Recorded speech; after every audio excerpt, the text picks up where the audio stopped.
Fora da política não há salvação. Um canal e podcast para discutir política.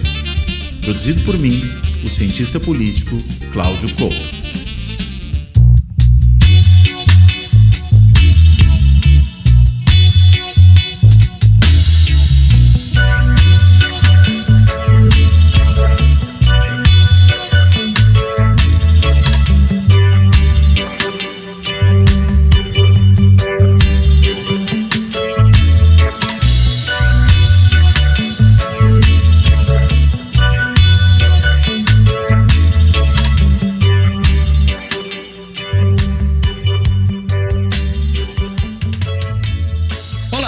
Este Fora da Política não há salvação vai tratar da questão das drogas no Brasil e, mais especificamente, tomando aí como gancho da análise da conjuntura, essa recente decisão do Supremo Tribunal Federal com respeito ao qual seria, digamos, a quantidade que define quem seria um usuário de droga e quem seria um traficante. E não é de qualquer droga, é especificamente da maconha, da cannabis, podemos assim chamá-la também.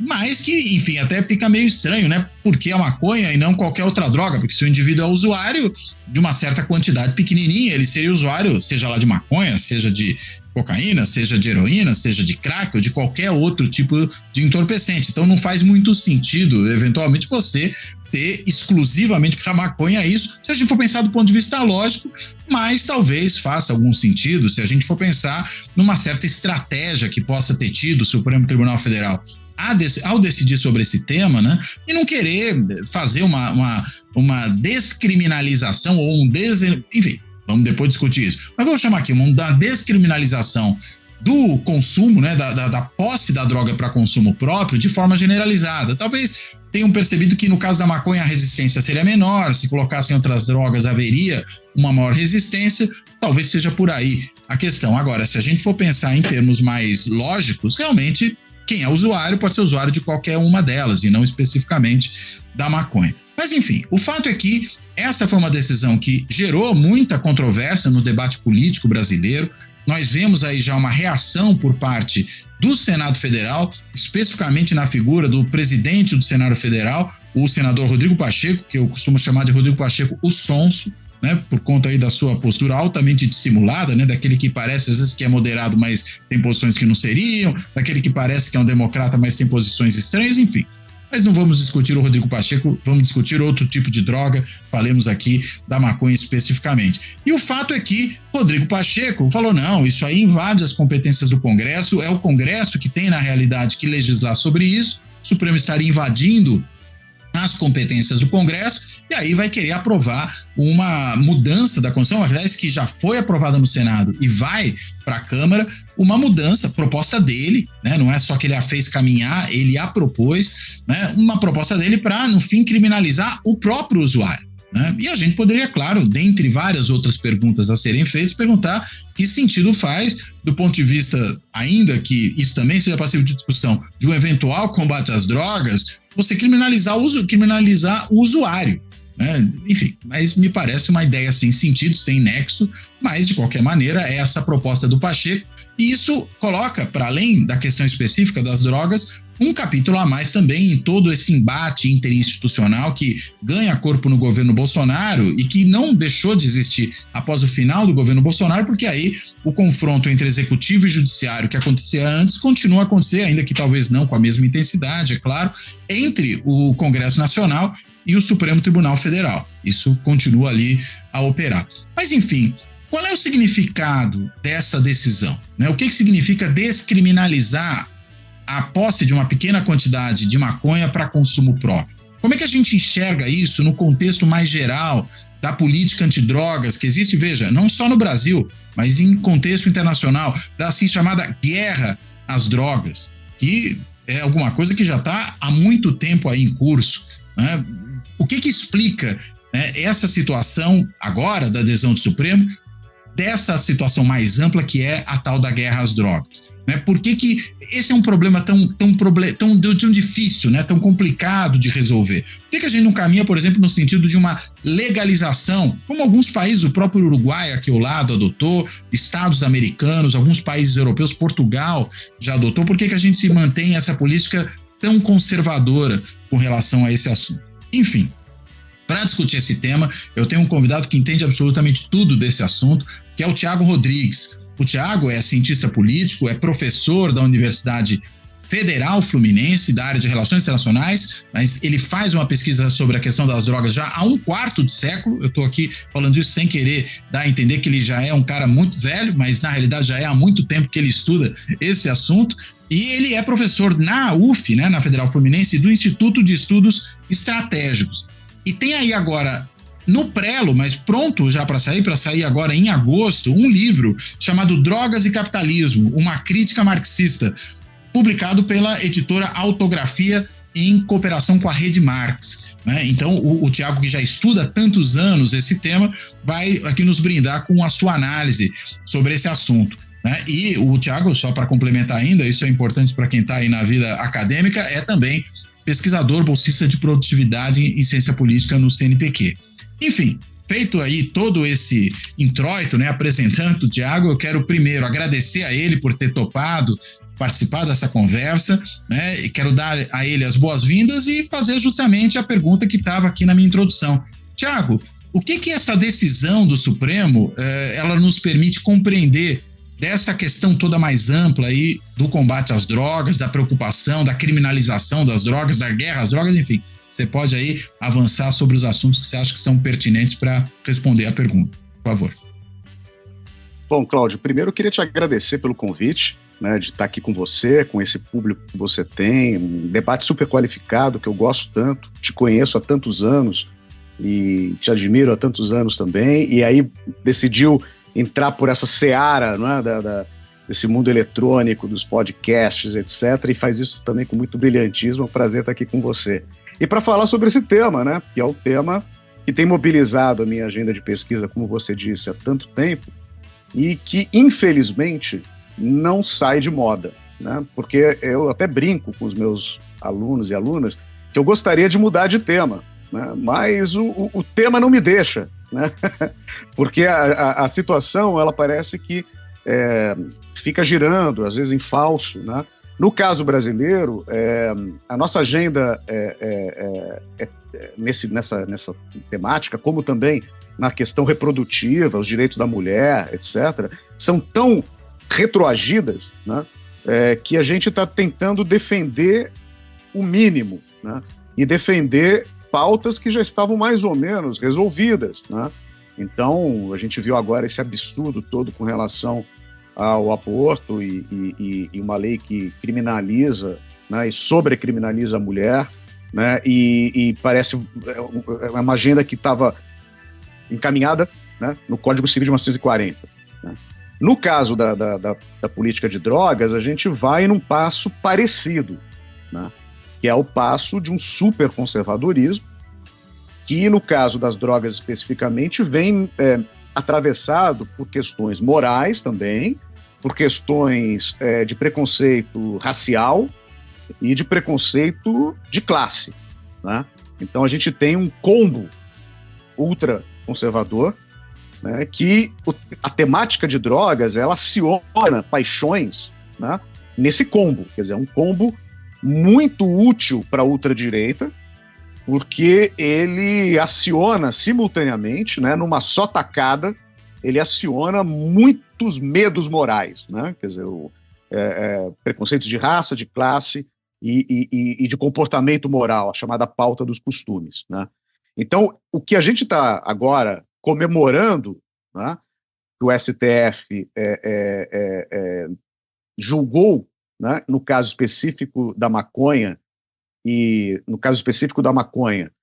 dos usuários de maconha, é algo que é um problema que foi aberto, né, e que estava em aberto desde a lei de drogas, a atual, que está em vigor, né, que é de 2006, ou seja, quase 20 anos né, de problemas em aberto, porque essa lei de 2006 é uma lei que pretendeu ser progressista, em alguma medida, na medida em que ela separava, né, o usuário de traficante, dizendo que essas duas figuras deveriam ser tratadas de maneiras diferentes, e tentava, então, acompanhar um pouco o debate internacional, que era dizer que o usuário não era uma questão policial, mas era uma questão ou de saúde individual e coletiva, ou até mesmo de liberdade individual, né? Então, assim, esse debate internacionalmente já estava colocado, e no Brasil, a tentativa dessa lei foi de trazer isso para o campo legal, reformando uma lei que estava em vigor desde os anos 70. A lei anterior, que tinha o nome de Lei de Tóxicos, né? Olha só o nome, né? A linguagem já é uma linguagem policial, né? Assim, É a lei como se de chamava tóxico, né? antigamente, né? Eu ia falar isso, a gente já tem que falar do tóxico. Tóxico. Exato. Tóxico. Que é uma lei dos anos 70, ou seja, ela foi aprovada, digamos assim, no contexto ainda da ditadura civil-militar, na transição do governo para o governo Geisel, e essa lei ainda estava em vigor. Ela tinha algumas emendas, algumas modificações, mas a lei de 2006 veio para substituir essa, né? E aí, nesse esforço, qual que foi o grande problema? O grande problema é que a intenção era boa, mas a lei não trouxe instrumentos objetivos para distinguir uma categoria da outra, quem era usuário e quem era traficante. Ela só disse que existiria essa distinção, é isso? Só que não ficou nisso. Porque se tivesse ficado nisso, seria ruim, mas não tão ruim. Ela não só não estabelecia uma pauta, um quadro objetivo, mas ela dizia, e aí que está o nó da questão, ela dizia que quem aferiria se a pessoa flagrada com drogas ilegais era traficante ou usuário, era a autoridade policial. No final das contas, era o delegado de polícia que ia lavrar a ocorrência, tá?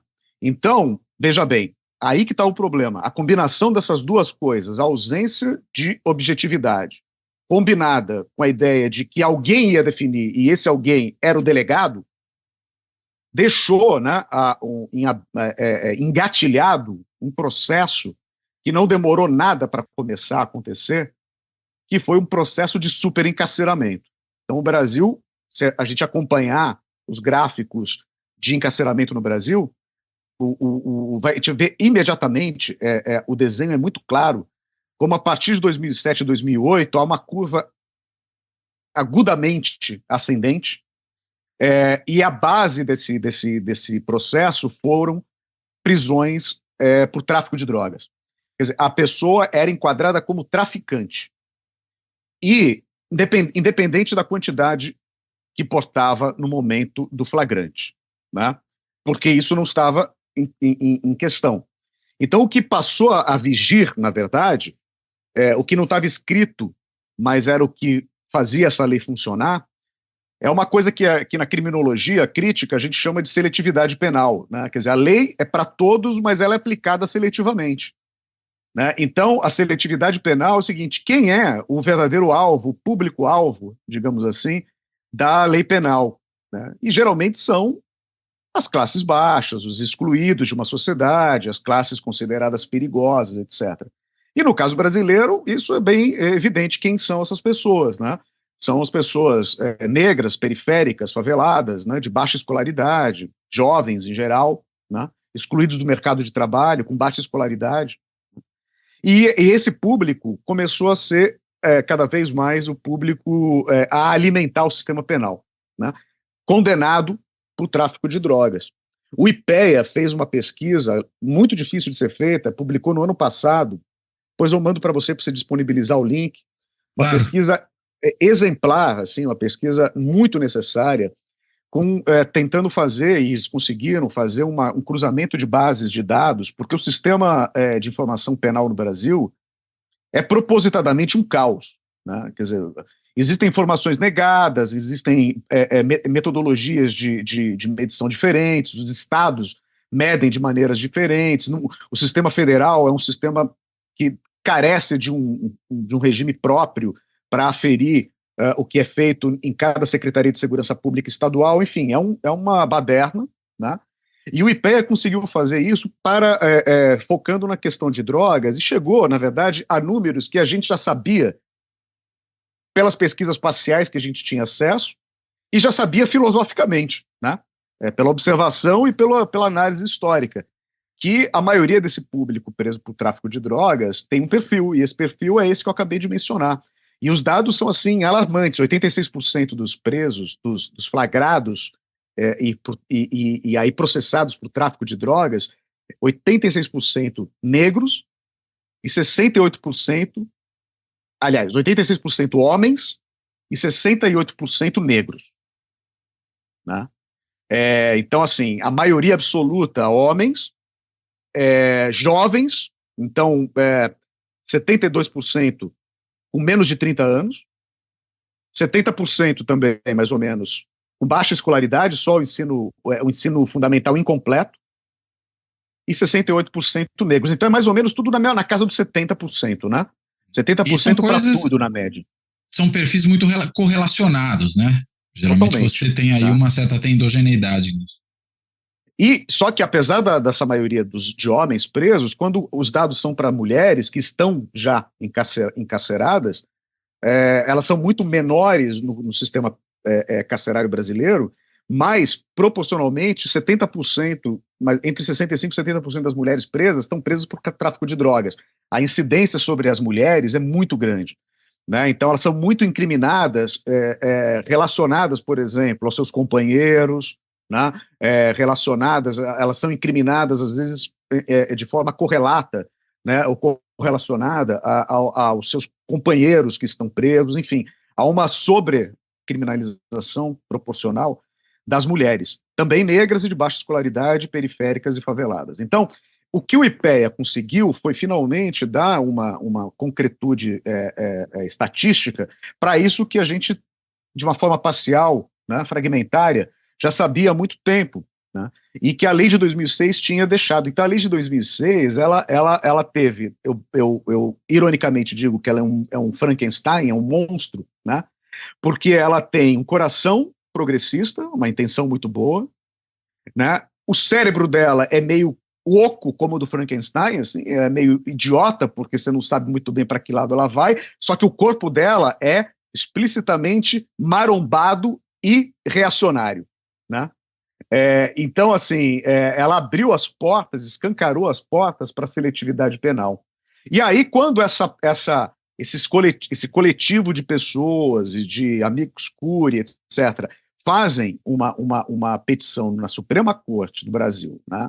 Há muito tempo já, esse processo é um processo de quase uma década, para que essa lei seja revista pelos juízes do STF, pelas juízes do STF, para poder cobrir essa lacuna, é porque essa lacuna não era simplesmente algo inócuo, uma lacuna, um esquecimento, ela era, na verdade, essencial para fazer funcionar um mecanismo, que é esse mecanismo da guerra às drogas, né? Que é um mecanismo acionado há muitas décadas, há mais de um século, mais ou menos, no plano mundial, em muitos países ao mesmo tempo. Eu sempre digo que, no nível mundial, não existe política tão adorada pelos países em uníssono quanto o chamado proibicionismo, as drogas, né? É difícil achar um tema que una de uma forma tão harmônica, né? De uma forma tão harmônica, Irã, Coreia do Norte, Estados Unidos, Suécia e França, né? E Brasil. Por quê? Porque é um tema que foi sendo construído numa agenda internacional, simultaneamente nacional nos países, cada qual com seus tons específicos, mas voltada sempre para esse sobreencarceramento de populações específicas. E quando a gente fala de guerra contra as drogas... Só fazer um comentário, né? No artigo seu, você até fala que esse treco começa lá em 1931, né? Num acordo internacional. Desculpa tem mas é só porque tem acordo. E muita gente também diz, não, foram os Estados Unidos que inventaram. Não, os Estados Unidos não inventaram a guerra às drogas. Os Estados Unidos são um país fundamental para entender a guerra às drogas, inclusive a sua dimensão geopolítica a partir dos anos 70, né? Mas quando a gente fala da cannabis especificamente, o Brasil e a diplomacia brasileira foram muito mais protagonistas para defender uma proibição internacional do que até mesmo a diplomacia dos Estados Unidos. Nos anos 20, nos anos 30, o Brasil já aparecia no cenário internacional, naquela época ainda era a Liga das Nações, né? O Brasil defendia na Liga das Nações a proibição da cannabis, da maconha, no mundo inteiro, sob o argumento de que era o ópio dos pobres.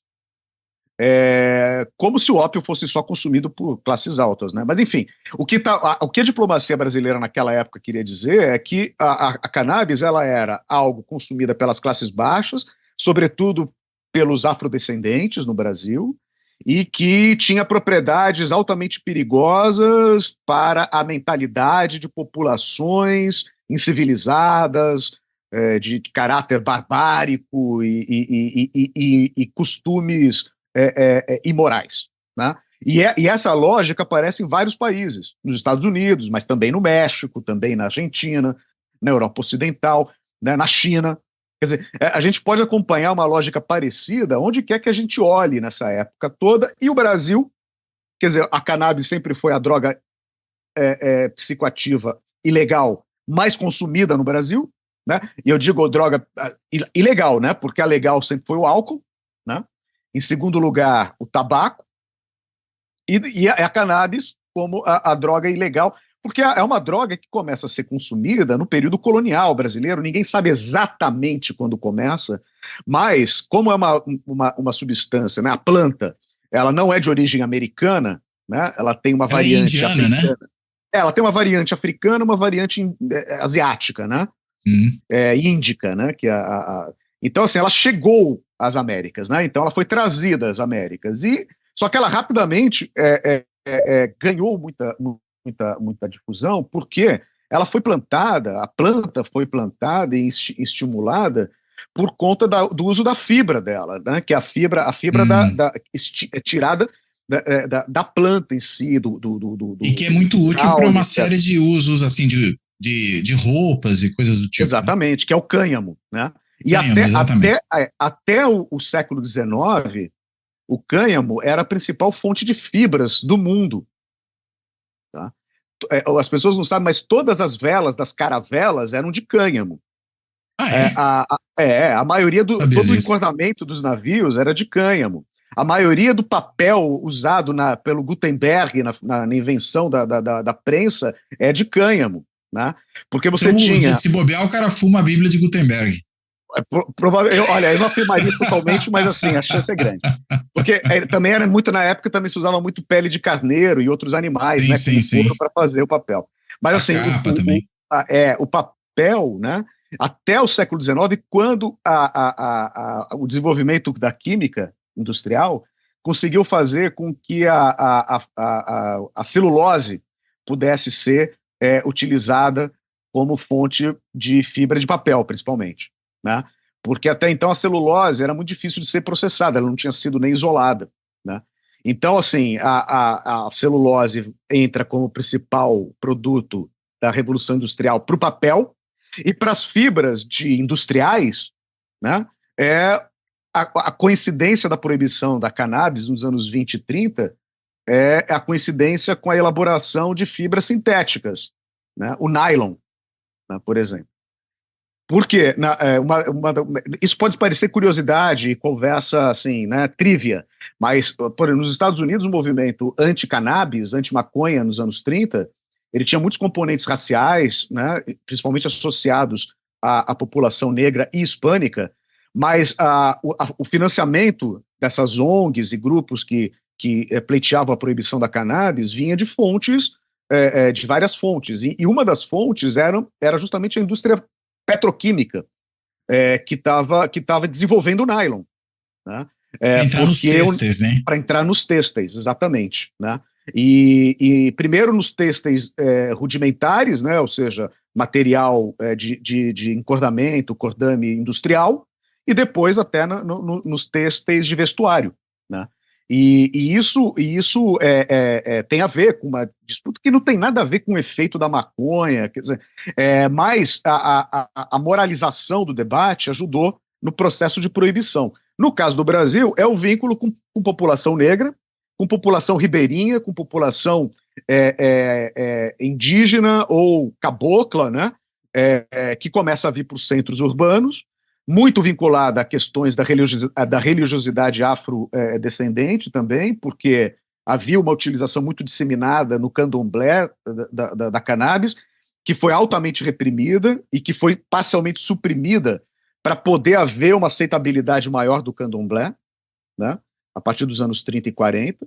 Então, assim, são muitos elementos, Cláudio, que vão se complementando, digamos assim, para fazer com que esse quadro chegasse numa lei como essa de 2006, que deixou a janela escancarada para prender justamente essa população.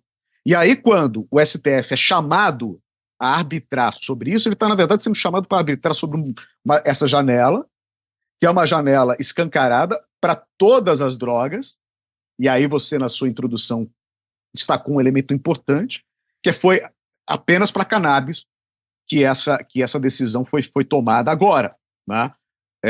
E a cannabis não é a única droga proibida no Brasil, tá? Então, assim, eu acho que esse processo é importante da gente entender, né? Porque é um processo que tem tudo a ver com a história do Brasil, em geral, né? Com a história da urbanização brasileira, principalmente, como controlar essas populações urbanas no Brasil, né? Então, não é coincidência que essas leis tenham sido feitas a partir dos anos 60, dos anos 70, período de grande crescimento das metrópoles, de industrialização dos anos 50, 60 adiante. Quer dizer, tem uma coincidência desses processos, né? Processo de favelização muito grande de metrópoles como São Paulo e Rio de Janeiro, principalmente a partir dos anos 70 e dos anos 80, né? Então, uma estratégia de controle social pela via da repressão às drogas, né, em geral, e da cannabis em particular, pela difusão dela, né, por ser uma droga muito utilizada, então, cobrindo, digamos assim, um espectro da população muito grande, né. Interessante, eu queria voltar num ponto só que você mencionou, que me chamou muito a atenção, é como essa indústria têxtil vinculada às novas tecnologias derivadas do petróleo, né, o nylon especificamente, quer dizer, ela tinha no cânhamo um inimigo fácil, né, porque você podia falar, cânhamo tá vinculado a uma substância, a uma planta que vai produzir uma substância que dá barato, então você não pode permitir. Não daria para fazer isso com algodão, por exemplo, né? Ninguém, né, tem barato. Proibir algodão, né? Algodão, né? Qual que é a justificativa, né, para proibir o algodão? Exato, mas proibir o cânhamo, sim, porque ela está associada, né? Ainda que a fibra não tenha nada a ver com as flores da maconha, claro, né? Mas é a mesma planta, né? Mas é a mesma planta, né? É um outro pedaço da planta, né? É tirado de um outro pedaço da planta, né? E isso você tem toda a razão, quer dizer, fica muito mais fácil pelo argumento. A DuPont, por exemplo, essa grande gigante petroquímica, foi uma das grandes financiadoras da campanha anti-maconha nos Estados Unidos, porque ela estava desenvolvendo o nylon, né? E patenteou o nylon depois. O nylon, no pré-guerra, né? Você imagina, o nylon na Segunda Guerra Mundial, né? Substituindo, por exemplo, só os paraquedas, né?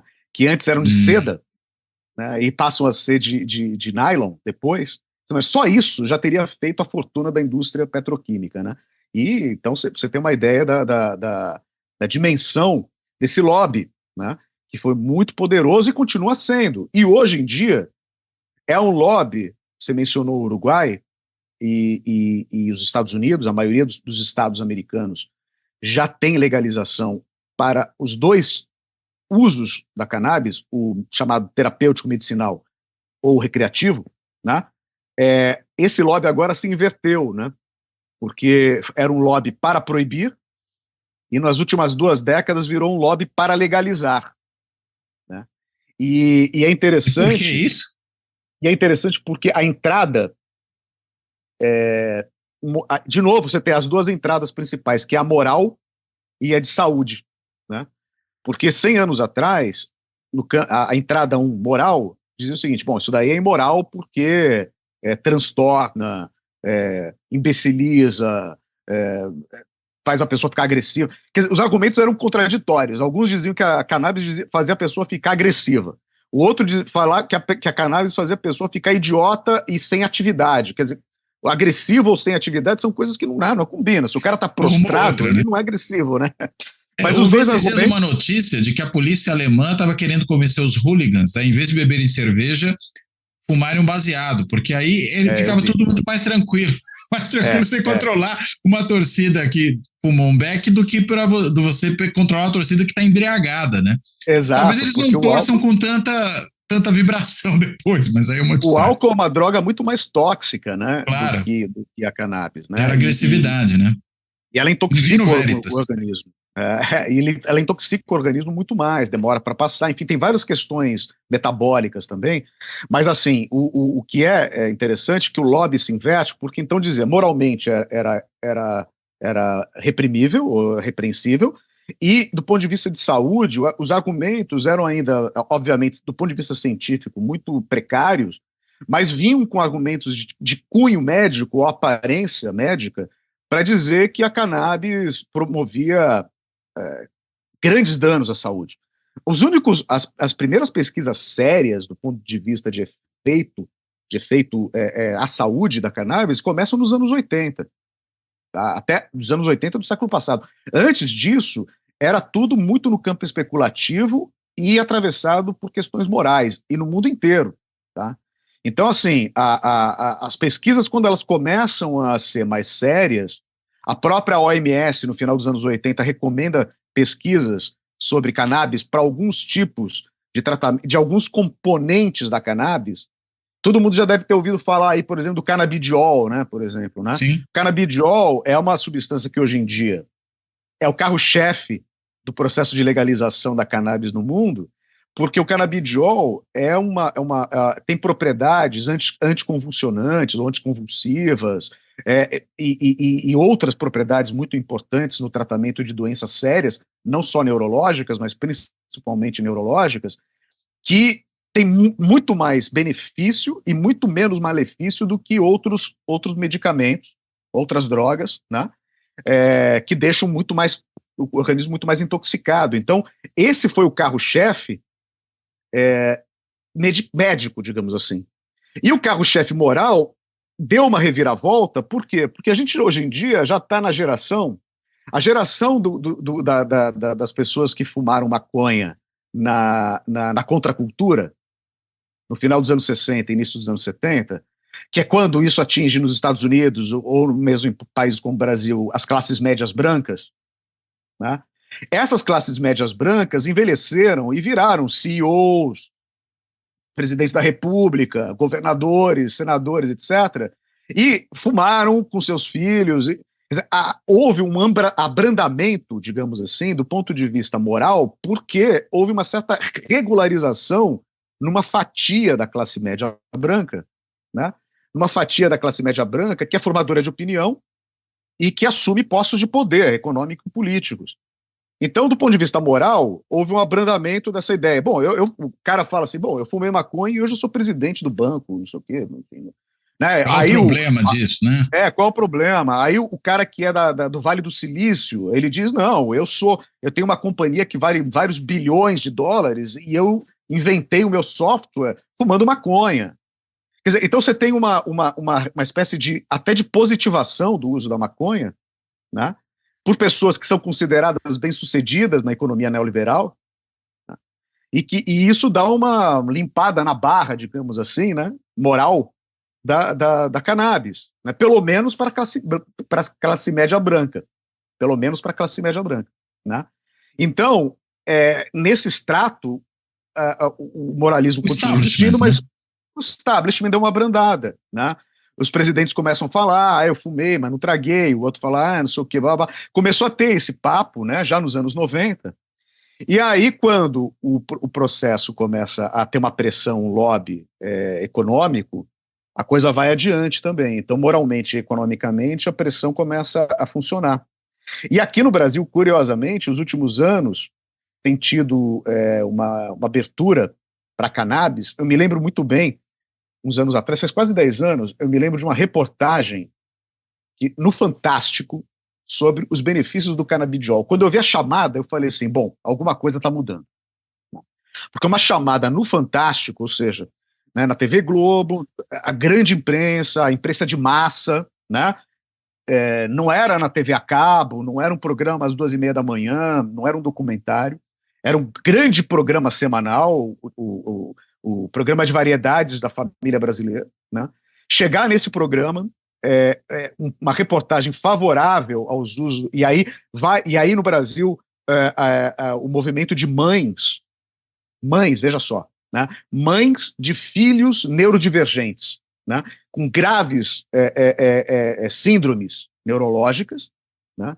Que foi fundamental porque elas começaram a peitar essas imposições, fazendo importação ilegal de semente de cannabis, fazendo importação ilegal de óleo de canabidiol, fazendo cultivo ilegal em casa, né? Aí apareciam cenas de mães sendo presas pela Polícia Federal, e a única coisa que ela queria era cuidar do filho dela. Quer dizer, então veja como isso daí entra num campo também da moralidade que é aceitável para o brasileiro, que assim, é a mãe querendo cuidar do filho. Tá? Então como é que uma mãe querendo cuidar do filho pode ser uma coisa ruim, né? Então assim, e isso não era porque a mãe estava fumando maconha, porque no começo era assim, como não tinha acesso ao produto trabalhado ou industrializado, muitas o óleo, delas... no caso, por exemplo? Óleo ou pílulas, né? Estavam fazendo uso dela fumada mesmo, né? E então isso traz junto o efeito psicoativo, que é o THC, que é outra molécula, né? Que não é o canabidiol, né? São duas substâncias que estão presentes na maconha, mas que são distintas, né? Exatamente. O canabidiol não tem efeito, quando eu digo para quem está vindo aqui, efeito psicoativo, é o efeito no corpo que tem alteração da percepção, né? É o chamado estado alterado de consciência, que podem ser de vários tipos, né? Desde alucinações até o entorpecimento, depende da droga, né? Mas tem um efeito sobre o funcionamento metabólico do sistema nervoso central que leva a isso. O canabidiol não, o canabidiol tem um efeito sobre o sistema nervoso central, é por isso que ele é usado em questões neurológicas, mas não são efeitos de alteração de percepção, né? Não é o THC. Então, quando faz um remédio, né, do óleo do canabidiol, por exemplo, ele é tirado, ele é purificado, né, num processo industrial, laboratorial, tirando o THC.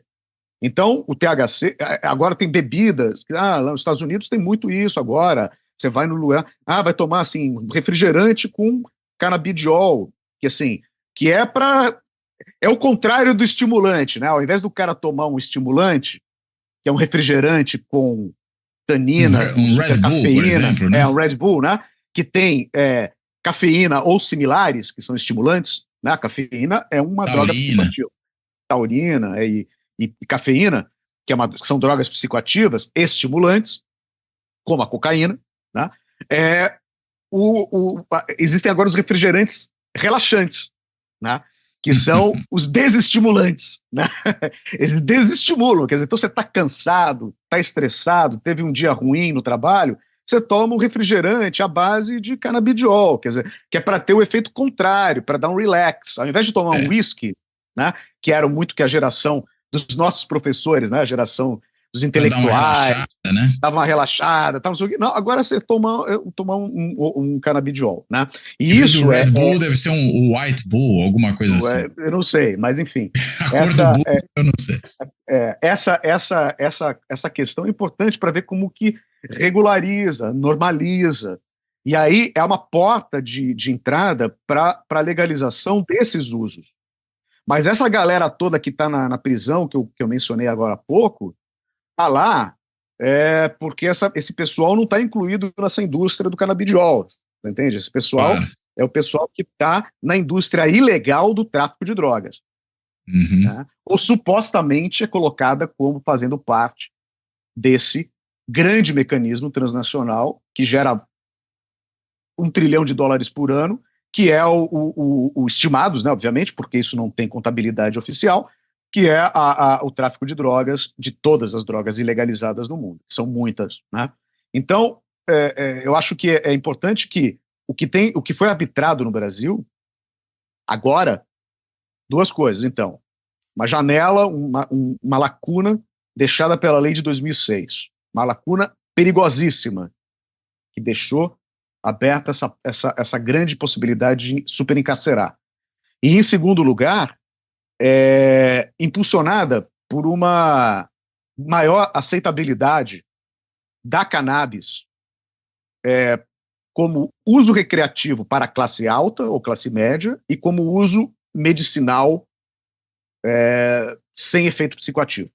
Quer dizer, então, acho que são esses dois elementos importantes da gente colocar em discussão, né, para entender por que isso avançou e para outras drogas, né, isso não foi tocado, né, porque se a gente pensa que a lei é isonômica, né, ela vale para todo mundo e a gente tem que ter um tratamento igual também do objeto da lei, quer dizer, então se tem o usuário de maconha foi estipulado, os países do mundo que fizeram processos de descriminalização ou de legalização fizeram tabelas para todas as drogas ilegais ou que foram legalizadas, né? As que foram legalizadas passam por um outro processo, mas mesmo assim existem parâmetros, né? E descriminalização também, que é o uso, isso significa, né? Descriminalizar o uso significa que usar uma droga até determinada quantidade, se você for flagrado com uma droga, usando ou com ela em posse, significa que você usaria, ou supostamente poderia usar, essa é a interpretação, e em outras que são plantas, tanto que não foi no nosso caso aqui agora, 6 pés, né? A base foi o Uruguai, né? E outras experiências que fizeram semelhante cálculo, né? Isso significa que até aquela quantidade não é mais crime. Então, a pessoa não responderia mais penalmente. Mas ainda é uma violação legal, né?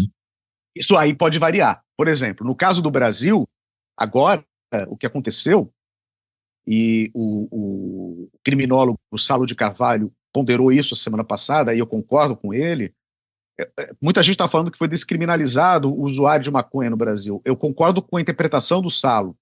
Por quê? A lei de 2006, ela não foi alterada. Ela foi interpretada pelo STF.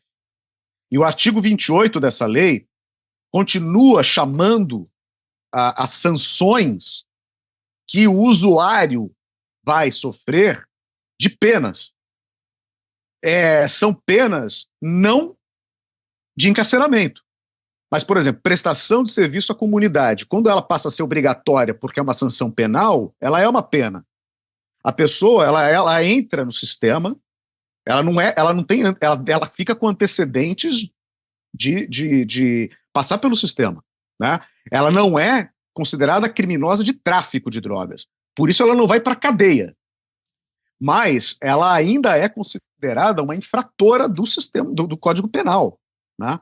E isso é importante de ser dito, porque descriminalizar significaria o seguinte: olha, o que vai acontecer com a pessoa não vai deixá-la fichada. Ela vai prestar serviço comunitário, ou vai pagar uma multa, né? É o caso de Portugal também, desde 2002. O cara não pagar uma multa. O cara, ele não entra no sistema, fala assim: esse cara aqui tem um passado ficha penal, né? Porque ele foi fichado como usuário, né? Então, o que está acontecendo no Brasil, você vê como o nosso debate é regredido, né? O nosso debate é tão regredido que isso foi um avanço, tá? Isso foi um avanço. Por quê? Não porque mexa na condição do usuário em si, do ponto de vista da penalização dele ou não, mas porque explicita o mecanismo da seletividade penal e pode servir de processo, como o Salo de Carvalho diz, de desencarceramento. Aí sim, né? Ou seja, se a maioria das pessoas, né, for pega com maconha, tiver até 40 gramas, essa pessoa não vai mais presa. Isso é importante não só pelo impacto que é para a vida da pessoa, porque passar pelo sistema penitenciário é morrer em vida e ter, no caso brasileiro, além das condições horrendas, significa a morte, né, social dessa pessoa. significa que ela depois, saindo de lá, minimamente saudável, psiquicamente e fisicamente, ela vai ter muita dificuldade para conseguir uma inserção social num emprego formal. E então, assim, trata-se de uma condenação de pena de prisão perpétua para ela, né? É uma condenação estigma, de vida, é um estigma, que provavelmente vai fazer com que ela jamais saia do circuito, o que todas as estatísticas dizem. E isso não acontece porque a pessoa é moralmente enviesada, mas é porque ela jamais consegue sair desse círculo, né? Ironicamente, é um círculo vicioso, né? No qual ela foi jogada, e é uma coisa que é importante e que foi, até onde eu saiba, foi inventada aqui no Rio de Janeiro, e com várias coisas ruins foram exportadas do Rio de Janeiro para o Brasil inteiro depois, que é o caso da milícia, por exemplo. Uma prática do sistema penal do Rio era como separar os presos de facções diferentes, né? Então, para não haver grandes rebeliões ou mortes e brigas e guerras dentro de cada unidade prisional. Então, aqui o sistema prisional começou a separar por facção. E na hora da prisão do camarada, falava assim, você é de qual facção? Como a maioria das pessoas, por exemplo, o cara que foi pego com 2 baseados, o cara não era de facção nenhuma, né? Mas ele estava sendo enquadrado como traficante, então ele tinha que ser de alguma facção. Aí, na hora do fichamento do cara, diz o seguinte, então onde é que você mora? Eu moro no Morro Tal. O Morro Tal, então, é 3º Comando Puro. Então você é do 3º Comando Puro. E ele ia para uma prisão do 3º Comando Puro. Ou você é do Comando Vermelho. E aí, quando o cara chegava lá, mesmo que ele não fosse, ele passava a ser, porque, obviamente, ele entrava, né, numa unidade comandada internamente pelaquela facção. E era uma sentença da vida inteira que ele ia passar por esse que ele passava a ser parte. O próprio sistema jurídico penal, digamos assim, classificava o cara como membro de uma facção. E isso está sendo usado em outros lugares do Brasil, tá? Para poder separar facções em sistemas prisionais, em estados onde há facções diferentes brigando, né? Que agora está espalhado pelo Brasil inteiro esse modelo, né? Principalmente no Norte e Nordeste. Mas isso é uma outra coisa que a gente pode falar também. Mas o fato é que esse modelo é um modelo que tem tudo a ver com a guerra às drogas que a gente estava falando agora há pouco. E é contraproducente, né? Totalmente, porque, na verdade, o sistema penal, o sistema prisional brasileiro, ele é o sistema que organiza o crime, né? O crime organizado no Brasil é organizado pela penitenciária. É a penitenciária que organiza o crime. Fala assim, olha, isso aqui é o Comando Vermelho. Não só o Comando Vermelho nasceu na Ilha Grande, depois se espalhou e até hoje tem o seu manancial no sistema prisional, como é o modelo brasileiro de crime, entre aspas, organizado, é o modelo prisional, né? Não é todo país do mundo que tem um modelo prisional. O sistema brasileiro é um modelo de origem prisional e se reproduz na prisão. Então, o modelo, assim, a lógica é a seguinte, né, Cláudio? Fala assim, olha, um dos jeitos de enfraquecer a facção é você tirar o máximo possível de recrutamento da facção. Tá? Sim, e nesse caso você está jogando um cara que não tinha nada a ver com crime e vai ser recrutado pela facção, até porque é uma questão de sobrevivência, né?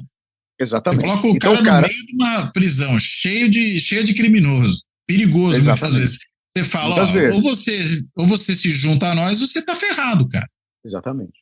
Então veja só como é perigoso. Então isso é a grande vantagem, essa é a grande vantagem, eu vejo, né, nesse momento do que o STF julgou. Uma outra coisa que você mencionou também, e que eu acho que é importante ser lembrada e frisada, e acho que você fez muito bem, que esse capítulo da guerra entre ultradireita no Brasil, Congresso Nacional e STF, que é a PEC 45, que é essa PEC que você mencionou, do que o Rodrigo Pacheco propõe, que já foi aprovada uma vez no Senado, agora foi aprovada na Comissão de Constituição e Justiça, também da Câmara dos Deputados, e vai a plenário, né, que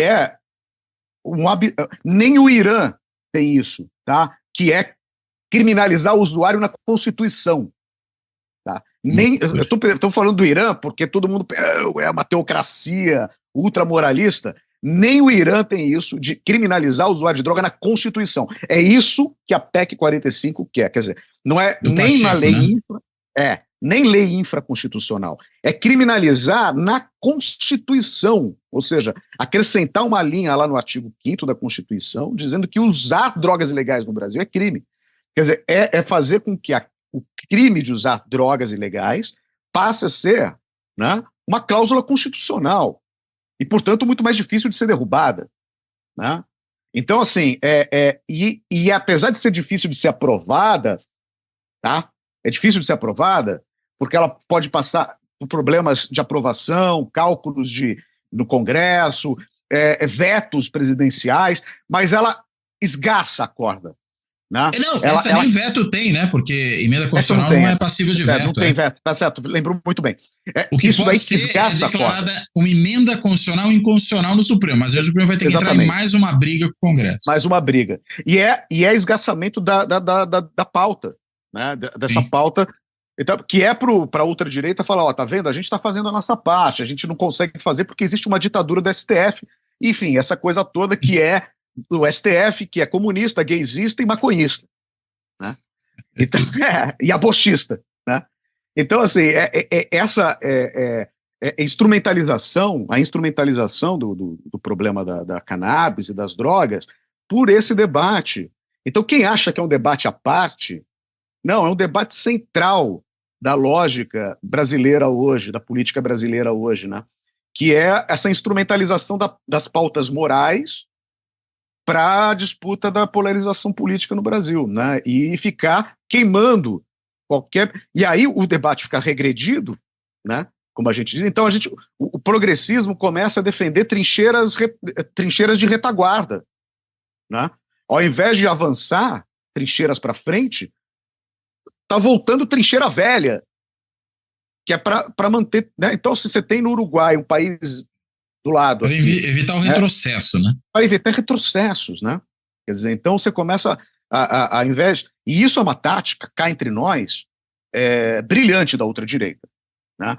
Porque, assim, para evitar avanços, você joga o discurso, você joga o problema para trás, você joga uma granada para trás. E aí, todo mundo tem que correr, estava correndo para frente, tem que correr para trás para evitar que aquela granada faça muito estrago. Quer dizer, um jeito de paralisar o debate no Brasil, né, fazendo com que o debate retroaja. Né? Isso está agora na questão do aborto e está na questão das drogas em geral também, e tem a ver com penalização, com criminalização, com superencarceramento, tem a ver com privatização de presídio. Né? Porque agora, então, é o seguinte, bom, se a gente vai continuar prendendo muita gente, como é que vai ser? O orçamento está esgarçado, não dá, tem teto de gastos e tal, então tem que privatizar. Quer dizer, isso tudo vai abrindo janelas, né, para coisas que estão aí em discussão, que aparentemente são andaimes paralelos, né, plataformas paralelas, mas quando você vai ver, elas têm pontes entre elas, né? Então vai ter que privatizar, vai ter que fazer licitação para construção de presídio, né?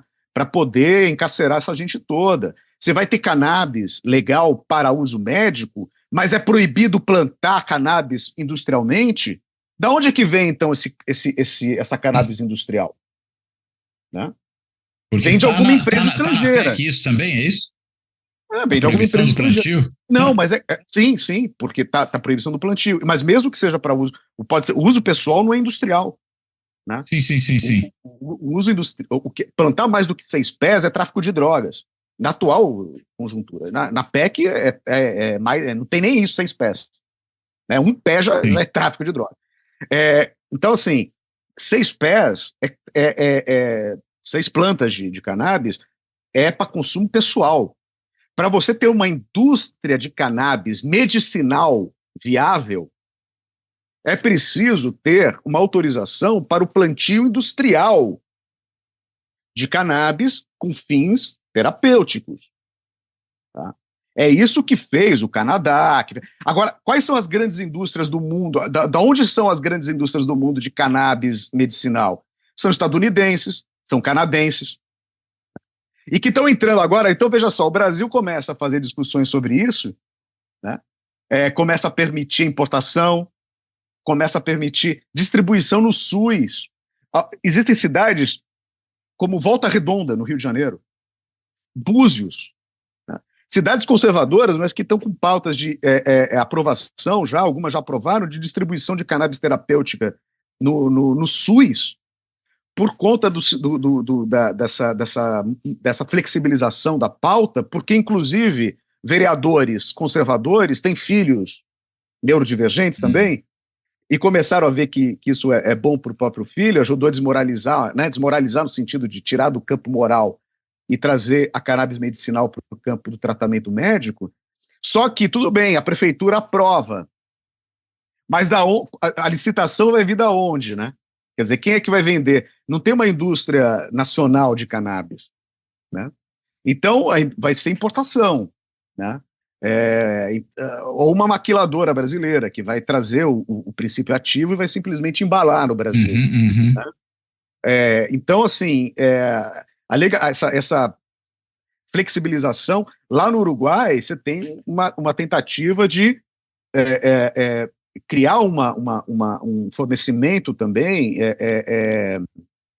de mercado, né? Criar um mercado. Então, não é só para uso pessoal, existe também para um uso de venda, para o mercado. Então, a ideia é criar um mercado, né, que possa abastecer de pequenos produtores. A ideia lá é não criar grandes corporações. É diferente do Canadá e dos Estados Unidos, né, que já tem grandes corporações. No Uruguai, a tentativa é fazer virar pequenas cooperativas ou pequenas empresas, né? Mas familiar, talvez. Essa é a mentalidade da lei uruguaia, né? De um governo de centro-esquerda, enfim, né? O governo Mujica, que foi o que levou adiante essa pauta. Agora, aqui no Brasil nem uma coisa nem outra. Então, se vai ter, veja só, a gente vai começar a consumir cannabis do ponto de vista terapêutico. Então, hoje em dia, você pode ir ao dentista, e o dentista pode receitar você, dependendo do lugar onde você está, algum medicamento à base de canabidiol. Por exemplo, se você tiver pânico de tratamento, por exemplo. Tá? Tudo bem, ok, legal, você vai ter um sistema de compra parecido, né? Uma receita, que é um sistema de receituário parecido, né? Que é a mesma lógica do receituário dos tarja pretas, né? Que são os psicoativos, os remédios controlados, né? Tarja preta ou não, geralmente tarja preta, mas tem alguns que são vermelha, mas mesmo assim são psicoativos e são controlados. Você tem mais ou menos aquela coisa do sistema de receita, você deixa a receita na farmácia, não é aquela coisa toda. Só que esse remédio que você está comprando, ele não é genérico e nem é feito no Brasil. Então, assim, isso tudo são coisas que o debate faz existe um documentário de 15 anos atrás, quase, chamado Cortina de Fumaça, que é de um cineasta aqui do Rio, Rodrigo McNiven, que tem várias gente que participa e tal. Eu também faço uma entrevista naquela época, muito menos grisalho, assim, naquela época você e eu estávamos... Mas aí... Menos cabelos brancos. Menos cabelos brancos. E já era um documentário que naquela época fazia menção a esse processo no exterior.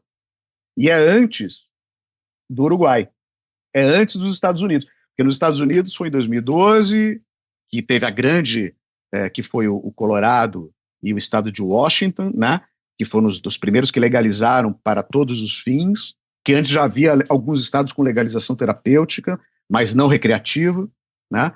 E aí houve uma onda, uma maré de legalizações, e o Uruguai 2013.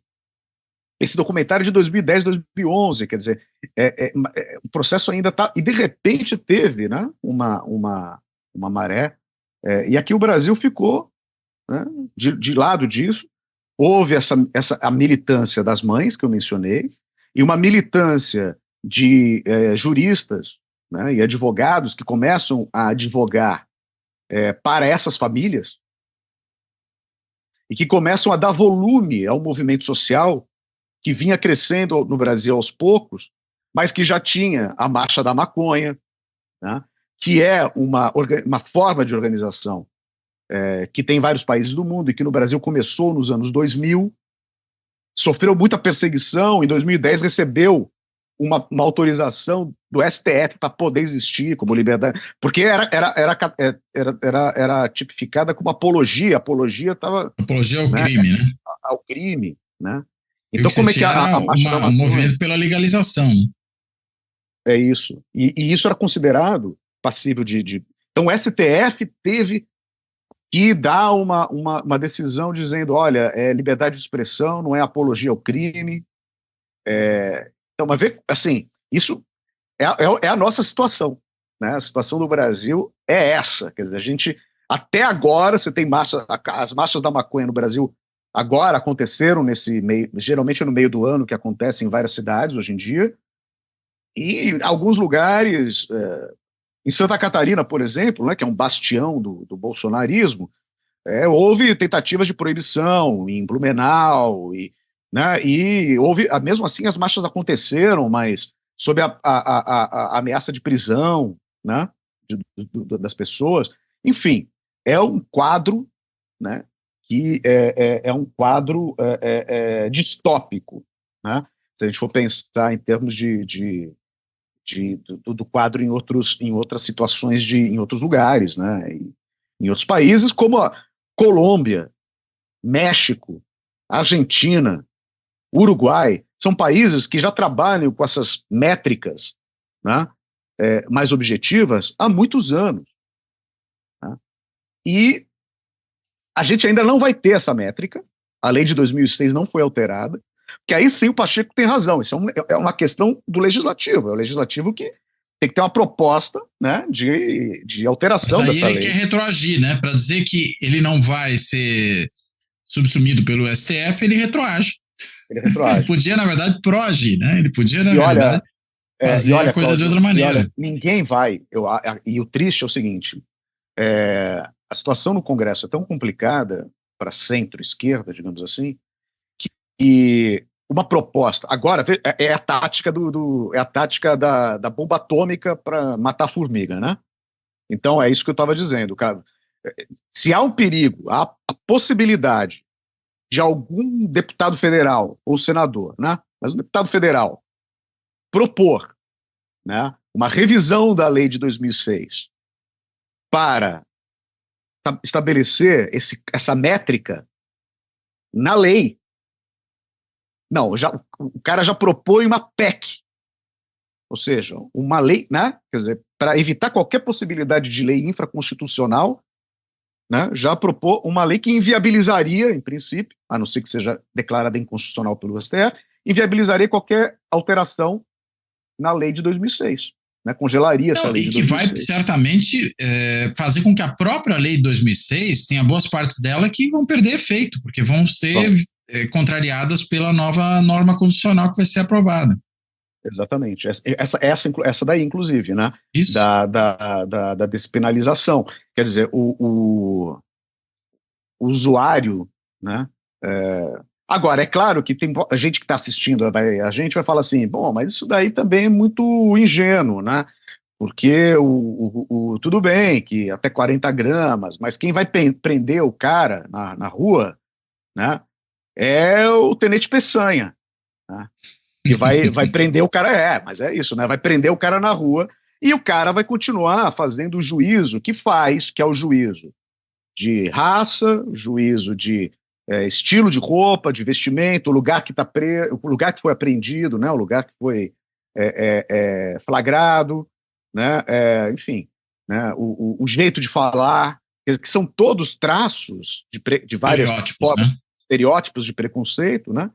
Que obviamente vão estar. Mas, tudo bem, isso vai continuar existindo, mas tem um instrumento agora, né, que não tinha, que é um instrumento de, né, dificultar essa manobra para o enquadramento de um cara, né, porque o cara vai estar com baseado né, ou dois, tá, o cara vai estar com 5 gramas de maconha. O Peçanha vai ter que botar muita cannabis no bolso do cara para dar 50 gramas, entendeu? Para o cara ser, né? ou vai ter que ter uma mentira muito grande ali na hora de aferir o alto ali, né, da infração. Então, dificulta, né? Agora, não inibe totalmente, é claro que não, né? Não inibe totalmente, né? Mas então, assim, para não dizer também que agora, então agora tudo bem. Porque para usuário de classe média alta, nunca teve muito problema. Essa pessoa nem entra no sistema, né? Porque esse cara, se por um acaso ele é achincalhado, né, pela PM, se ele sofre uma extorsão, porque o flagra fala assim, olha, se você me der R$ 300, vai embora. O cara perde a maconha, que fica com quem perde a maconha, toma um tapa na orelha, passa no caixa eletrônico, dá R$ 300 ali pro cara e vai embora, né? Isso daí acontece com classe média e classe média alta aí, desde que tem apreensão de droga, né? Porque é assim que funciona, quer dizer, o cara para o carro, fala assim, playboy, você tá aí achei 2 baseados no teu carro. Isso daí, assim, para quem estuda o tema, ou para quem vive no Rio de Janeiro, isso daí sempre existiu, você entende? Assim, como uma lógica, o famoso perdeu o playboy, entendeu? Assim, olha, deu azar, eu peguei você e agora você vai me dar um dinheiro e pronto. O rapaz negro e periférico, a moça negra e periférica, favelada, não tem essa oportunidade, né? De ser extorquido, né? Então, ainda mais em polícias como as nossas, que em muitos estados tem meta de produtividade, de prisão. Pô, como é que você vai... tem que prender tanto, né, como meta de produtividade. Então o cara chega é igual o vendedor de cosmético, chega no final do mês, o cara tem que bater a meta dele, ele começa a vender tudo que é porta lá, tentar fazer para vender. É isso exatamente o que o cara tem que fazer. Olha, vou começar a prender um monte de gente porque eu tenho que bater minha meta. A diferença é que ele é um sujeito armado pelo Estado, né? Exatamente. Né? Ele não é uma figura pessoal que está fazendo um uso da sua prerrogativa como profissional liberal. Não, ele tentando persuadir alguém a comprar. Nesse caso não é persuasão, nesse caso não, é coação mesmo, né? Coação, né? E fraude, né? Porque você vai fraudar, por exemplo, quantidade de droga, vai fraudar. Então, para resumir, não a decisão do STF, ela está longe de resolver alguma coisa em termos de superencarceramento, mas ela permite um recurso de resistência a isso, principalmente para quem é preso, que não é branco, nem de classe média, mas gente negra, volto a falar, negra, favelada, de baixa escolaridade, etc., jovem, que é a população do excedente neoliberal, né? Então, como é que você controla uma parte do excedente neoliberal? Prendendo ou matando, né? E essa situação, ela abre a possibilidade de um debate duplo. Primeiro, para as outras drogas, porque vai ter jurisprudência. Então, se vai ser levado adiante isso no STF, eu não sei.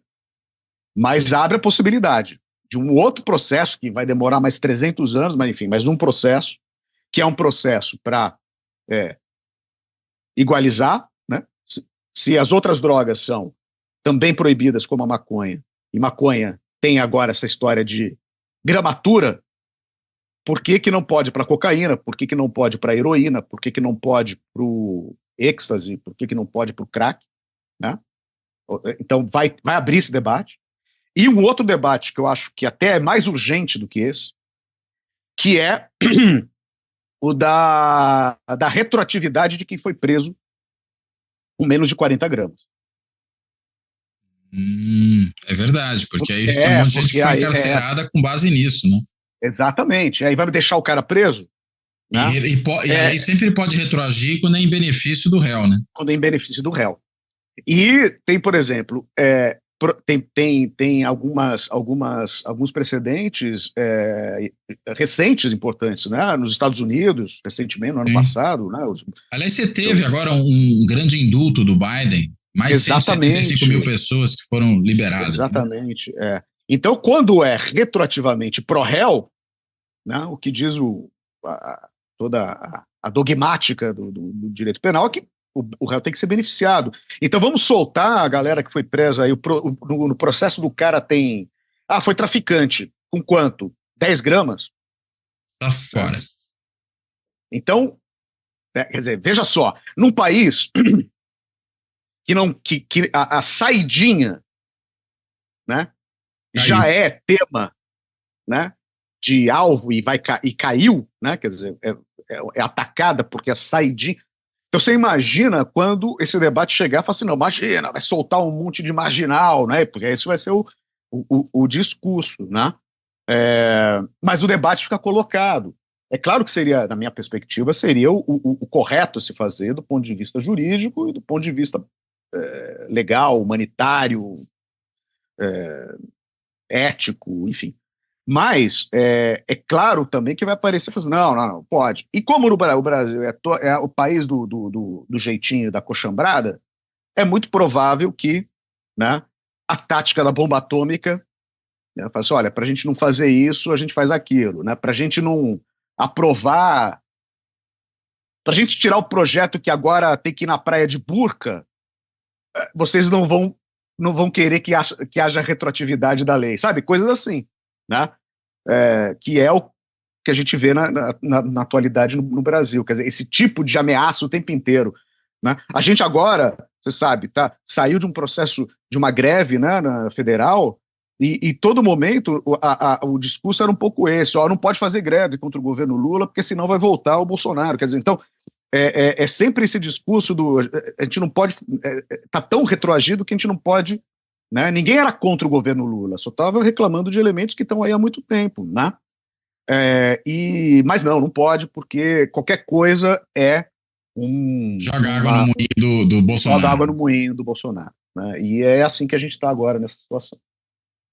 Agora, uma coisa só que, enfim, queria pontuar, a gente já passou, de certa maneira, pelo tema, mas eu quero só voltar nele rapidamente. Você falou até dos vereadores aí que podem ter filhos neurodivergentes e que aí vão querer aprovar políticas em nível local para poder distribuir o canabidiol, né?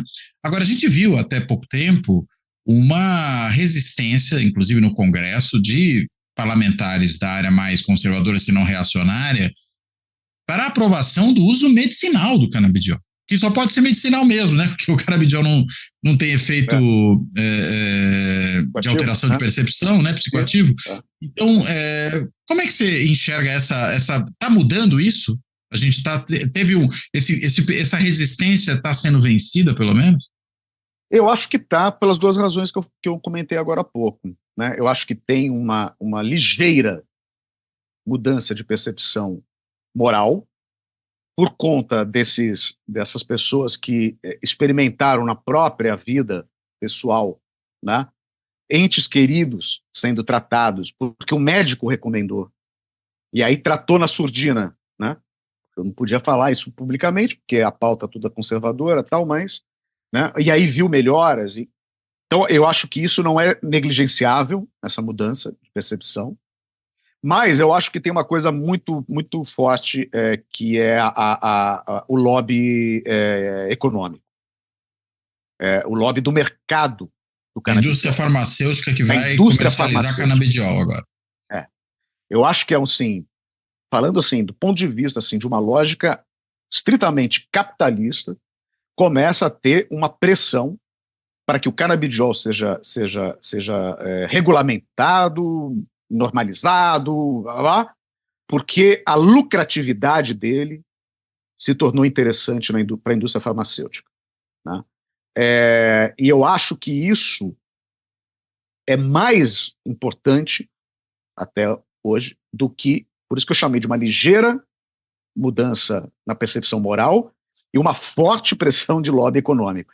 Porque aí, né, você vai... eu vou legalizar... na minha cidade vai ter canabidiol distribuído, mas quem é que ganha a licitação? Né? Então vai começar a ter isso, né? É a Pfizer, a Merkel ou é a Olha, eu tive a oportunidade de conhecer em 2022 no Colorado, uma viagem para pesquisa ali, uma das maiores empresas de canabidiol, de cannabis, tá? Para todos os usos, que está instalada no estado. Lá eu soube. Qual estado, desculpa? Do Colorado. Ah, do Colorado, tá. Que é o estado, né, o estado que foi o carro-chefe dessa legalização. Então, perto ali da cidade, da capital, de Denver, né, é uma empresa imensa, originária dali mesmo, mas foi comprada recentemente pela maior das empresas canadenses.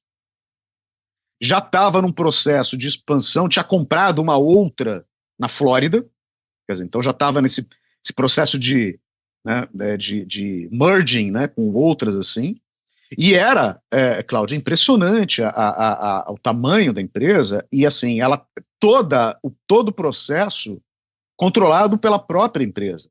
Então, a visita era uma visita que começava na estufa, né, onde havia o plantio.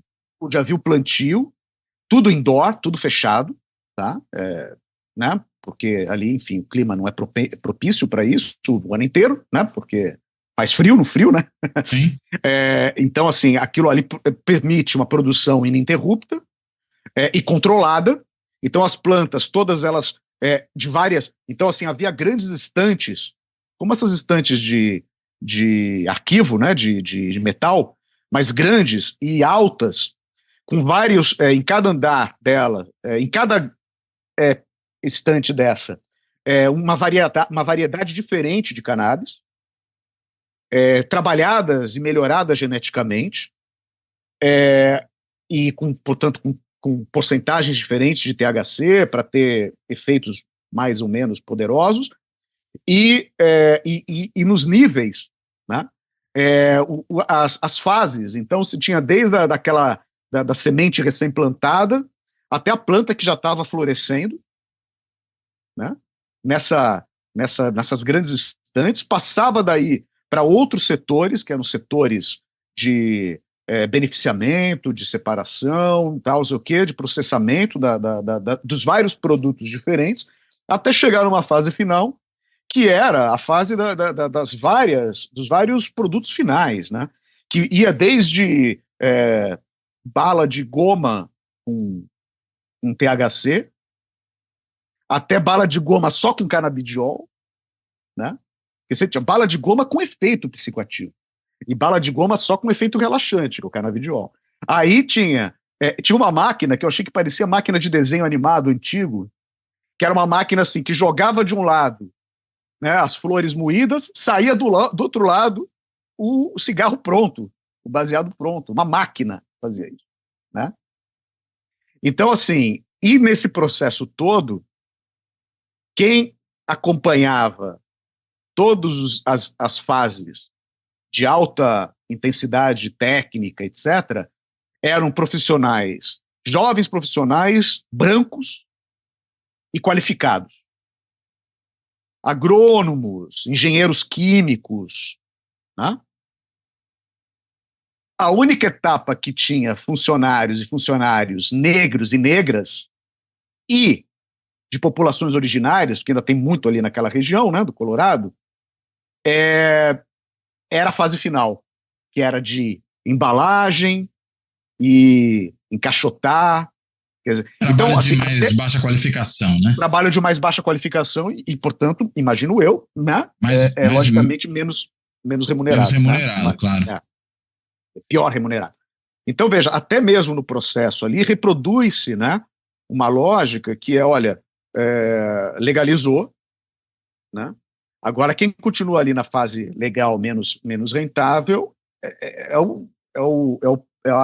a base da pirâmide social, é o negro, o pobre, o periférico. Mas que provavelmente seria assim em qualquer tipo de indústria, né? Se você fosse uma indústria de cosméticos ou de alimentos, você muito provavelmente teria um processo parecido. Na Nova York, processo quem em é Nova que York, conseguiu ter qualificação, né? E você tem uma em desigualdade Nova York grande agora, né, eu acho que tem uma coisa interessante na lei do Estado de Nova York, que foi aprovada recentemente, que tem uma cláusula social na lei. Ah, bom, Então, aí muda, com é, certeza. então assim, quando para a empresa, por exemplo, ganhar a concessão para poder funcionar, ela tem que ter uma cota de tantos por cento dos funcionários que são negros, de baixa escolaridade, de não sei o que, blá, blá, blá, que tem que ser contratados justamente para tirar essas pessoas do circuito de marginalidade econômica, né?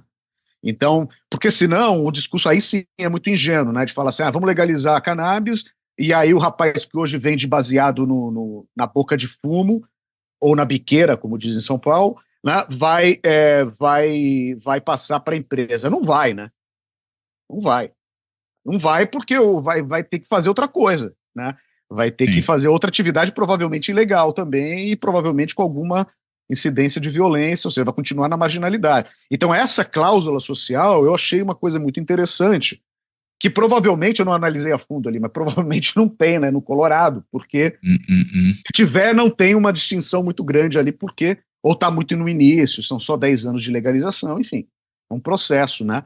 Mas são muitas as etapas e os ajustes para poder mexer numa coisa que é o seguinte: todas as sociedades humanas, sempre, inclusive hoje em dia existe um ramo de estudo que não é só a história das drogas, é a arqueologia do uso de drogas. Indicam que as sociedades humanas sempre tiveram alguma relação com substâncias psicoativas. Essa relação muda muito de sociedade para sociedade, de época para época, indo de usos rituais, usos religiosos, usos recreativos, usos medicinais, às vezes isso tudo junto, tá? A única sociedade que tentou banir totalmente uma parte disso daí foi a sociedade ocidental a partir do final do século XIX e começo do século XX. E depois isso se universalizou como modelo da ONU, etc., mas só a partir dos anos 60. Né? Então, assim, o chamado proibicionismo quer dizer o seguinte: algumas substâncias não podem existir nem ser usadas. Você imagina, a proibição da cannabis pretendia que uma planta fosse proibida, ou seja, uma espécie vegetal. Né? Tipo, estamos proibindo a seringueira de existir. Né? Estamos proibindo a macieira de existir. Né? É isso. Né? Uma espécie que está aí milhões de anos antes do ser humano. Não pode existir mais. Né? Isso é recente. Tá? Isso é recente. Esse nível de tentativa de que algumas podem, como o álcool, por exemplo, que tirando aquele período da lei seca nos Estados Unidos e algumas outras coisas, né, que aliás foi constitucional, prova Sim. de que era inconstitucional, porque foi uma emenda à Constituição dos Estados Unidos, só que era só pro álcool, tá? Não era para as outras. Sim, é só pro álcool, exato. Aqui que é todas elas. É que né? deu tão ruim que voltaram atrás, né? Voltaram atrás. O curioso é que não voltaram atrás com as outras que nem tinham sido constitucionalizadas, né? Quer dizer, estão voltando agora para algumas coisas. Mas durante, enfim. Mas a lógica também é parecida. A Sim. lógica também é parecida, viu? Ela é parecida com essa que a gente falou sobre a cannabis. Ela, lá no caso dos Estados Unidos, o retroagindo no começo dos anos 30, em 33, tinha a ver com uma questão moral, todo mundo bebia. Quer dizer, e as sociedades ocidentais com o álcool, assim, tipo, é a droga e deu principal origem à máfia, né? Assim, é a droga principal das sociedades ocidentais, inclusive sim. com usos religiosos, né? Claro. O papel do vinho para o cristianismo, enfim. Então, assim, ou para a tradição judaico-cristã em geral, né? Isso era difícil de justificar. Depois, né, tinha uma questão econômica brutal. Por quê? Os Estados Unidos passavam pela Grande Depressão. E o Roosevelt falou assim: não, a gente precisa. Isso daí está perdendo tudo isso de imposto para a máfia. Perfeito. Então a gente precisa voltar a ter essa grana toda da indústria, né? Porque o consumo aumentou nos anos 20, o consumo de álcool aumentou nos Estados Unidos durante a lei seca. Só que a grana ia para a ilegalidade. Então o Roosevelt falou: não, a gente precisa legalizar de volta isso para começar a ter grana, A gente precisa, para fazer o New Deal, a gente precisa de dinheiro. O álcool dá dinheiro para o Estado, né? Então a gente precisa relegalizar isso. E para a indústria farmacêutica também, porque o álcool continuou sendo produzido em fins farmacêuticos, fins farmacológicos, né? Fins medicinais, né? Então, assim, isso tudo tem a ver com essa lógica que eu estava falando da cannabis, né? Quer dizer, então, quando essas coisas entram em alinhamento, a economia, né? Aí você consegue até superar grandes problemas morais, como é o caso da cannabis, né? Mais a população marginalizada historicamente, num país que ainda tem terreiro de candomblé, sede de sociedade umbandista invadida, né? Por preconceito religioso e intolerância religiosa violenta, você imagina, e eu estou lembrando disso porque tem a questão do uso da cannabis nesse contexto, e só para isso aí é o assunto, né? Não acaba, mas só para lembrar uma coisa que agora me ocorreu, o Brasil tem um outro precedente importante, que foi a legalização da ayahuasca, Do Daime. que é o daime, né? Uhum. Para fins religiosos, né? E isso no fim dos anos 80. E que foi uma movimentação muito importante na época, conduzida por antropólogos, alguns deles pioneiros nesse debate, como o professor da UFBA, da Federal da Bahia, o Edward McRae, que é né, o Júlio Simões da USP, quer dizer, gente que foi assim pioneira em dizer o seguinte: olha, existe uma prática religiosa no Brasil que está sendo impedida de existir porque o DMT, que é o princípio ativo que está nessa beberagem, que é de uso milenar das sociedades amazônicas, né? Está sendo proibido. O DMT está na lista lá da ONU de substâncias totalmente banidas. E aí não pode ter uma religião no Brasil por causa disso. Né? E isso criou e foi autorizado em contexto religioso. Então as chamadas religiões ayahuasqueiras, né, que é o Santo Daime e outras denominações, têm autorização para, em contexto religioso, preparar, né, cultivar, porque é uma folhagem e um cipó e uma raiz que são combinados para fazer a beberagem, e essa beberagem poder ser usada em contexto religioso. Então o Brasil tem esse precedente que historicamente, inclusive, foi pioneiro, né, no final dos anos 80. Então tem esse nicho que ficou aí. Mas na época tinha também uma certa porque tinha gente famosa que era ayahuasqueira, né? Artistas, né? Então, assim, tinha uma certa... Né? Facilita, né?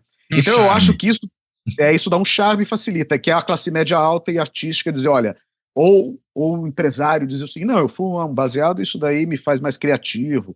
Isso tudo abre espaço para uma exploração do mercado, no caso da cannabis, que a ayahuasca não tem, né? Porque não tem... Quer dizer, até tem, tá? Mas isso é um outro problema, que é a exploração de coaches existe coaching e coisas assim...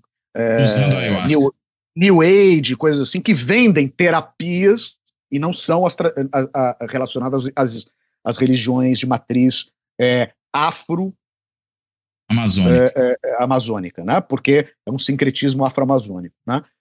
Isso não. Então, isso tem, mas é muito reduzido em comparação ao que a cannabis colocaria como mercado potencial, né? Eu até vi hoje uma notícia interessante, falou assim, olha, se todo usuário estimado no Brasil pudesse ter, até vou ler aqui, porque eu acho que é interessante falar isso daí, né? Era uma notícia do Djavan, que é deixa eu ver se eu acho aqui, porque eu achei muito interessante a notícia em si, né? Do Djavan, né? Que é uma conta sobre cannabis no Instagram.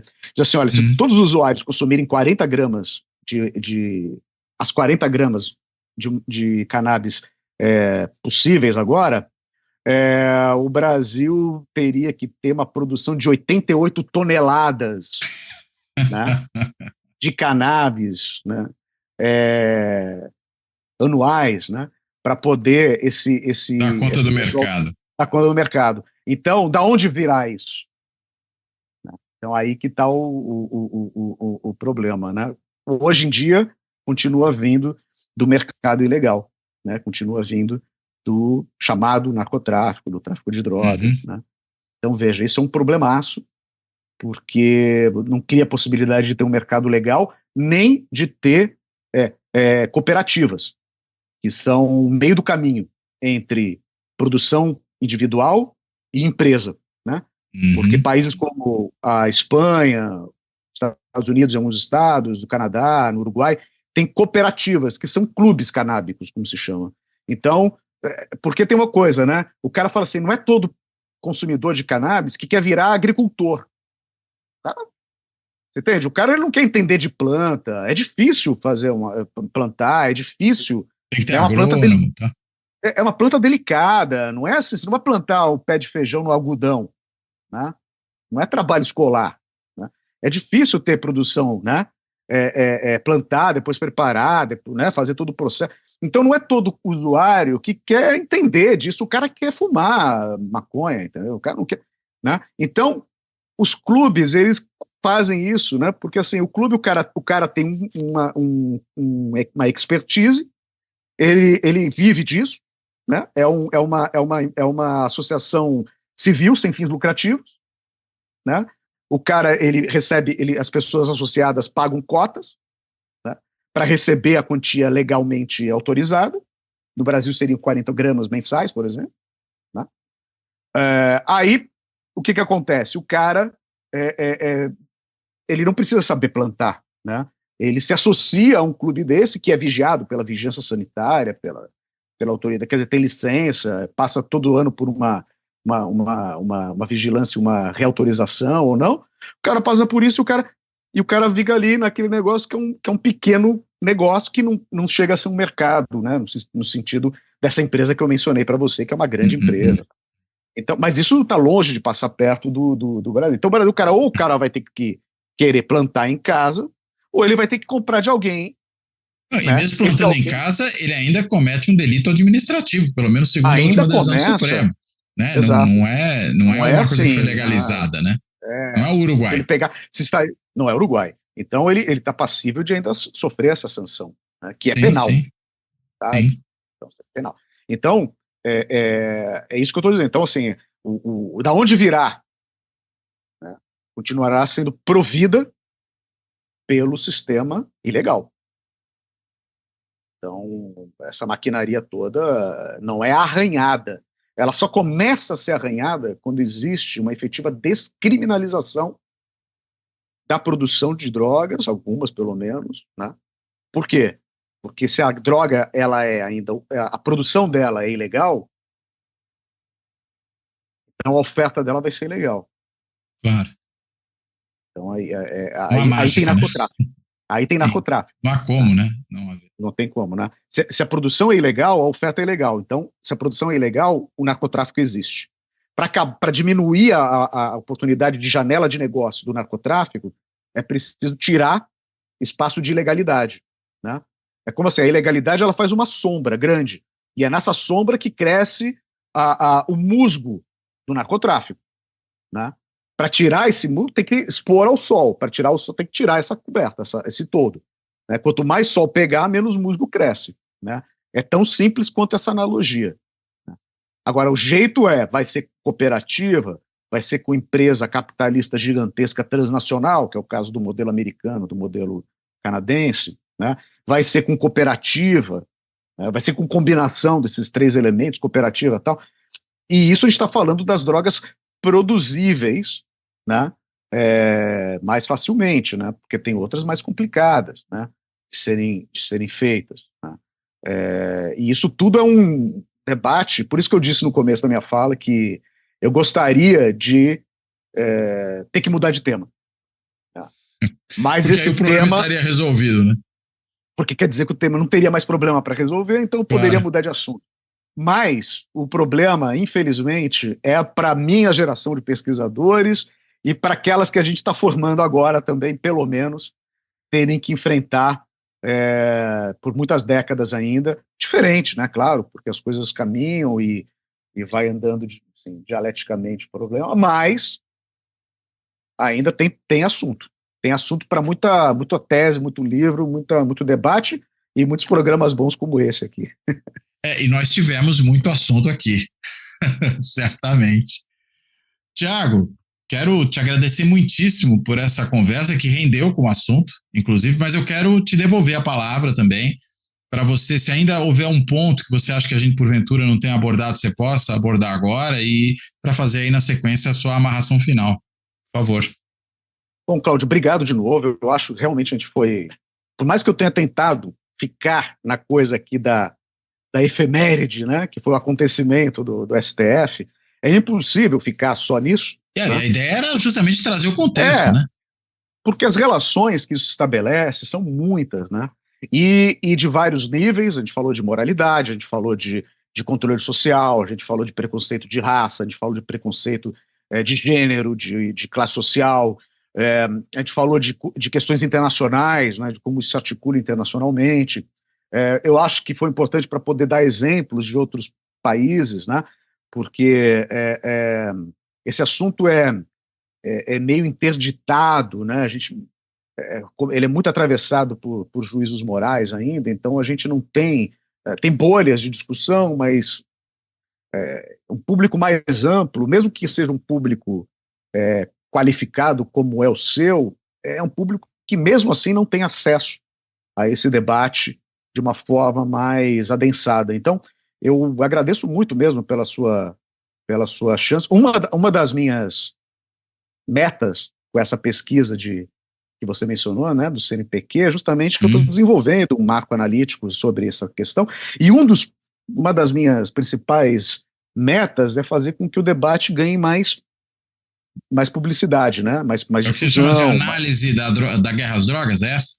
Exatamente, se chama Drug Policy Framework, né, que a tradução seria um marco analítico da política de drogas, né, um marco teórico, que é uma tentativa é o resultado parcial, pelo menos, desses 25 anos de trabalho, que é vendo as regularidades que existem nesses processos, poder analisar, né, fazer análises como essa, né, por exemplo, chegar a essa conclusão de que existem essas duas dimensões, moral e sanitária, médico-sanitária, que colaboram sempre, já é um resultado dessa pesquisa, né, porque é ver uma regularidade que serviu 100 anos atrás para proibir a cannabis, e a mesma lógica agora é ativada para legalizar, né? Então, assim, isso faz parte de uma regularidade que não era teorizada, que você não tinha uma explicação para isso, né?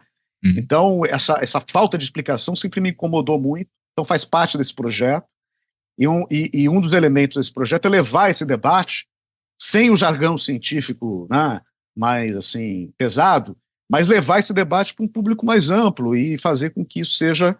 Esse livrinho que a gente mencionou, esse Drogas e Capitalismo, ele é feito com essa mentalidade, né? Ele não é um livro para especialistas, né? Ele é um livro que vai explicar, que tenta explicar mesmo assim, a história desse processo, o que é a diferença de legalizar para descriminalizar, para despenalizar, para proibição.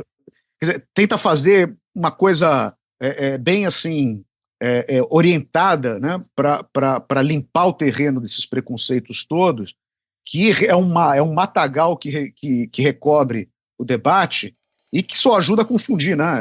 A gente tem que limpar o terreno aí. Então, é um pouco isso. Então, eu te agradeço muito pela oportunidade de fazer isso aqui também com você hoje, com o teu público, e fico à total disposição para a gente conversar sobre outros desdobramentos, porque o tema vai continuar aí. Vamos ver qual que vai ser o capítulo seguinte dessa novela, eu não diria mexicana, porque no caso é uma novela brasileira, mas é uma novela de dimensões épicas mexicanas, ou seja, ela não acaba nunca, né? Exato. E aí a gente está aí nessa luta, né? Que é tanto política quanto teórica, quanto científica, enfim. É isso, obrigado. Muito bom. Obrigadíssimo a você, Tiago. Enfim, quero aqui, então, reforçar esse agradecimento ao Tiago e, como faço sempre aqui no fechamento também, agradecer a todas e a todos que têm acompanhado Fora da Política Não Há Salvação, seja no canal do YouTube, seja no podcast. Lembrando que ele está disponível aí em mais de 20 plataformas de áudio. E quero também, como faço também aqui no fechamento, agradecer a todo mundo que tem contribuído para o projeto do canal. Pode ser desde aquela forma mais simples, que é clicando ali no botãozinho do Valeu Demais, embaixo do vídeo do YouTube, no botão do coraçãozinho, fazer uma contribuição pontual. Pode ser também para quem faz uma contribuição continuada, se inscrevendo no canal e aí se tornando membro do canal por intermédio do Clube dos Canais do YouTube. De forma parecida, fazendo uma assinatura simbólica no site de financiamento coletivo benfeitoria.com, e aí basta ir lá no benfeitoria.com e procurar pelo Fora da Política Não Há Salvação, ou simplesmente digitar benfeitoria.com/apoio Fora da Política Não Há Salvação. E até, para quem optar por esse caminho que também é muito simples, fazer um Pix para o canal. E a chave Pix é o e-mail de contato, contato@foradapolítica-não-há-salvação.info. Claro, quem quiser mandar uma mensagem pode também usar esse caminho, contato@foradapolítica-não-há-salvação.info. Bem, dito isso, eu termino por aqui, reitero meu agradecimento ao Thiago, me despeço dele, me despeço de todo mundo. Até a próxima.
Fora da Política Não Há Salvação.